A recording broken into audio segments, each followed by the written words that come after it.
जम्मू कश्मीर में एमजी नरेगा के तहत जितने भी काम हो रहे हैं उन तमाम कामों के रिगार्डिंग हमें बार बार कंप्लेंट्स आ रही हैं। शिकायतें ये आ रही हैं कि जो अटेंडेंस आज NMMS पोर्टल पे हो रही हैं उसमें धांधलियां हो रही हैं।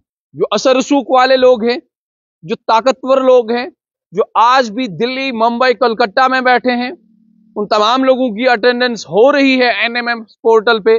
और जो लोग आज भी यहां मौजूद हैं, जो ग्राउंड जीरो पे काम करते हैं, उन लोगों की अटेंडेंस जो है वो नहीं लग रही है, यानी उनकी हाजिरी जो है वहां NMMS पोर्टल पे नहीं लग रही है। सबसे पहले अगर मैं बात करूं तो एक GRS इतना ताकतवर बन चुका है आज की तारीख में, जो अपने साथ 4 और बंदे रख रहा है और अपने ही, चाहे PRIs की बात करें या PRIs के अलावा भी जो उसके बिल्कुल हमरा रहते हैं, नेक टू नेक रहते हैं, उन तमाम लोगों को अपने साथ रख के उसके बाद अटेंडेंस जो है वो एमजी नरेगा के जितने भी जॉब कार्ड होल्डर्स हैं उन तमाम लोगों की अटेंडेंस जो है वो लगाई जाती है। आज जो ये शख्स मेरे साथ मौजूद हैं, 2-3 शख्स जो है, एक ब्लॉक चंगा आता है जम्मू कश्मीर में, डिस्ट्रिक्ट डोडा है और ब्लॉक चंगा है। ब्लॉक चंगा में ये कुछ लोग आए, इन्होंने ये कहा कि जनाब हम तो यहां मौजूद हैं अभी, मगर NMMS पोर्टल जो है, ये ऐप जो है, ये बता रही है कि हम अभी काम पे हैं। ये इनायतुल्ला खान साहब मेरे साथ हैं और NMMS पोर्टल जो है ये बता रहा है कि इनायतुल्ला खान साहब जो है ये तो मेरे सामने मौजूद हैं, मगर पोर्टल ये बता रहा है कि अभी काम पे हैं। इसी तरीके से अगर मैं बात करूं आज की तारीख की, तो आज की तारीख यानी 8/3/2024 है। एक वार्ड है जिस वार्ड का नाम तो मुझे मालूम नहीं है, मगर काम का नाम जरूर बताऊंगा कि वर्क कोड जो है 1409009015 है। इस काम में बताया यह जा रहा है कि 9 बंदे जो हैं इस काम पे, 9 जॉब कार्ड होल्डर जो हैं काम कर रहे हैं, मगर फोटो जो है सिर्फ 4 बंदों का लिया गया है और 9 बंदे जो हैं प्रेजेंट कर दिए हैं। जो कैमरामैन एक GRS के साथ होता है, वो कैमरामैन अब कैसे अटेंडेंस लगा रहा है। इनायतुल्ला खान मेरे सामने मौजूद है, एक और लेडी है फातिमा बानू। फातिमा बानू अगर आप लोगों को भी पता होगा तो मुझे लगता है कि ये एक हैंडीकैप्ड है, ये घर में ही होती हैं सुबह शाम, तो कभी कभार ये अटेंडेंस लगाने भी जाती होंगी, क्या पता क्या नहीं। ये जो है ये शख्स क्लेम कर रहे हैं कि ये जो है घर में ही है। तो फिलहाल ये तमाम चीजें जो है एमजी नरेगा में चल रही हैं आज की तारीख में। क्या कुछ इनके पास भी जानकारियां, इनसे जानने की कोशिश करते हैं कि आखिर क्या कुछ घोटाले जो है एमजी नरेगा में हो रहे हैं। मुझे ये बताओ कि आप सुबह से ही चीख रहे हो, चिल्ला रहे हो कि जनाब हमारी अटेंडेंस जो है वो कोई लगाने नहीं आ रहा है। जब हम GRS को, VLW को, सेक्रेटरी पंचायत को अप्रोच करते हैं वो हमें बता रहे हैं, डरा रहे हैं, धमका रहे हैं, बोल रहे हैं कि आप हमें ये सवालात जो है पूछ नहीं सकते हैं। क्या बात है? आपका पहले बहुत बहुत शुक्रिया सर।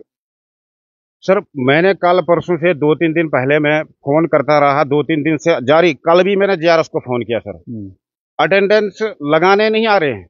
GRS तो सेक्रेटरी साहब को फोन किया सर मैंने, वो बोल रहा है तू कौन खड़पंच होता है क्या? PRIs को कहता, PRIs को फोन कर। वो कौन सा PRIs ना, उनको उनकी पावर खत्म है, उनकी डिसॉल्व है। तो PRIs और नायब सरपंच इन्होंने वो सेक्रेटरी साहब ने इनको आगे रखा है जो अटेंडेंस लगाते हैं, और गुंडागर्दी जो है वो सेक्रेटरी साहब कर रहे हैं। गवर्नमेंट प्रॉपर्टी का जो एम्बेजलमेंट हो रहा है वो हो रहा है सर ये सेक्रेटरी की वजह से। मटेरियल के लिए इतने लड़ रहे हैं सर, 4 जगहों का काम एक जगह ला रहे हैं जहां बिल्कुल जेन्युइन नहीं है। क्या सर, अटेंडेंस जो शिमला में बैठा है सर उसकी अटेंडेंस यहाँ लग रही है, और यहाँ के लोग गुहार लगाते हैं GRS को भी सर, सेक्रेटरी साहब को, कि हमें अटेंडेंस लगाओ, लेकिन हमारी कोई सुनवाई नहीं होती है। उल्टा सेक्रेटरी साहब जो है हमें दाड़े मारता है सर, कहता तू कौन होता है, सरपंच खड़पंच या कोई? क्या आम आदमी का राइट नहीं है सर अपने काम का जो काम किया है सर उसका लिए अटेंडेंस करवाना? सर BDO साहब को मैंने फोन किया सर, कहता हम नए हैं सर, अभी हमें पता नहीं है सर। अगर आप नए हो आपने इंचार्ज कैसे ये चार्ज कैसे पकड़ा सर? दूसरा BDO ने आपको ये बताओ, DC साहब ने इंक्वायरी बिठाई थी, बाद में SDM साहब यहाँ पे आए, उस वक्त क्या कुछ हुआ था? SDM साहब जब यहाँ पे आए थे, ब्लॉक वालों को, जो डिपार्टमेंट के आदमी है उनको पता था कि SDM साहब कल आने वाले हैं, बाकी किसी कई लोगों को पता नहीं था।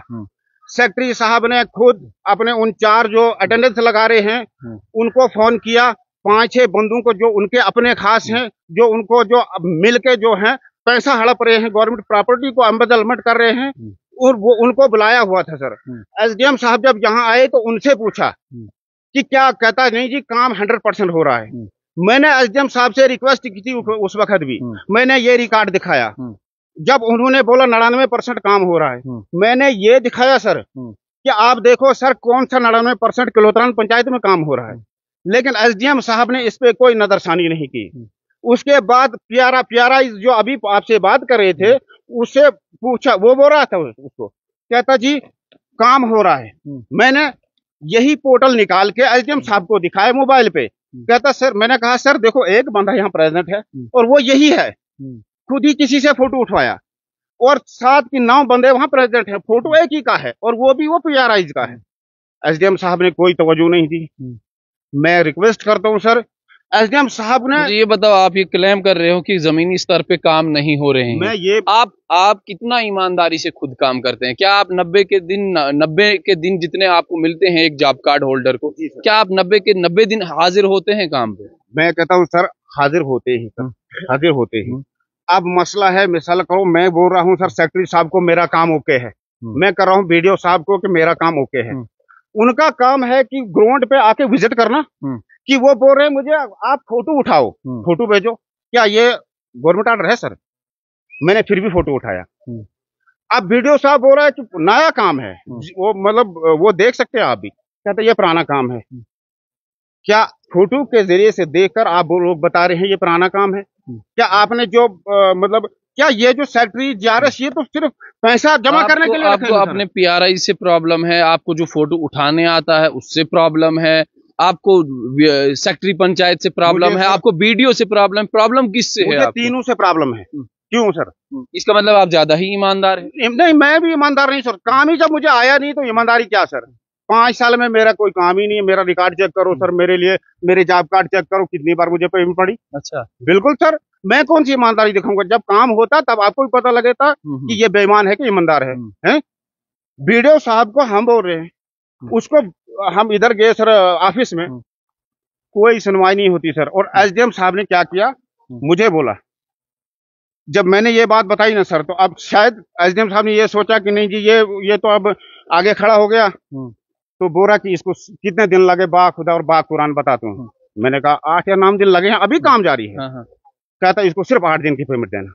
एसडीएम साहब ने बोला वो तो अंडर रूल वैसे 8 ही दिन की, जब आप 8 दिन जाओगे तो 8 ही दिन की मिलेगी। लेकिन एक बात है ना, ये तो पूछना था सर एसडीएम साहब ने कि हाँ जी 8 ही दिन लगाए, कि अभी काम चल रहा है आपका? मैंने बोलना था कि चल रहा है, लेकिन कोई तवज्जो नहीं दी सर एसडीएम साहब ने मेरे ऊपर। क्यों? वो तो सेक्रेटरी साहब के लाए हुए चमचे थे क्या सर? उनका जो आपस में तालमेल है वो है सिर्फ ग्राउंड प्रॉपर्टी को एम्बेजलमेंट करना, और हो रहा है सर। मैं कहता हूँ अगर ग्राउंड में ऐसा काम है तो मेरे ऊपर एफआईआर करो सर। क्या मैं बता रहा हूँ, अगर ग्राउंड में ये काम हुए हैं तो मेरे ऊपर एफआईआर करो। अगर नहीं तो यहाँ ब्लॉक के अलावा बाकी डिपार्टमेंट जो हैं, मैं डीसी साहब से रिक्वेस्ट करता हूँ कि यहाँ ब्लॉक के अलावा किसी और टीम को भेजो, तो वो खुद देखेंगे काम हुआ है या नहीं हुआ है। दूसरी बात सर, आवास प्लस में मकान, अभी मेरे पास सबूत है सर, 3 काम जो है वो कंप्लीट किए हैं, पेमेंट उनको डाली है, लेकिन ग्राउंड पे मकान ही नहीं है। क्या 2 बार 3 बार मैंने सेक्रेटरी साहब के साथ बंदा देखा सर। क्या अगर सेक्रेटरी साहब ईमानदार हैं तो वो उसने बताना था आप मकान कंप्लीट करो और मैं जियो टैग करूंगा। और जियो टैग कहाँ का?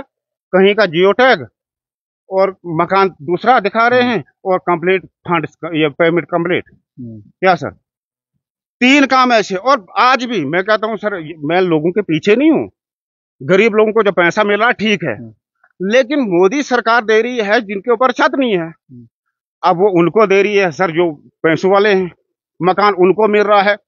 फोन कॉल पे सर आइडिया लिखवाई जा रही है सर, मतलब कौन फोन करता है? पैसों वाला अमीर जो मतलब बाहर मुल्कों में बैठ रहे हैं सर, वो कि मेरा मकान रखवाना सर, फोन कॉल पे सर, तो उनका मकान रखा जाता है। चलिए बहुत बहुत शुक्रिया, बहुत बहुत शुक्रिया। मुझे ये बताओ आप कि आप तो अभी यहाँ मौजूद हैं और आपकी अटेंडेंस किसने लगाई, आपको प्रेजेंट किसने कर दिया? मुझे वो पता नहीं है। अच्छा। मुझे 6 साल में एक दंगा आया था 2 लाख का, तो मुझे तब तक बताया नहीं कि आपका काम आया है। वो काम कहीं दूसरे कल्याण महले में दे दिया। तो मुझे कहने लगे कि आपका कार्ड हम कहीं गांव में लगाएंगे। मैंने कहा यार जब अब मुझे काम आए, मुझे काम दे दो, मैं काम करूंगा।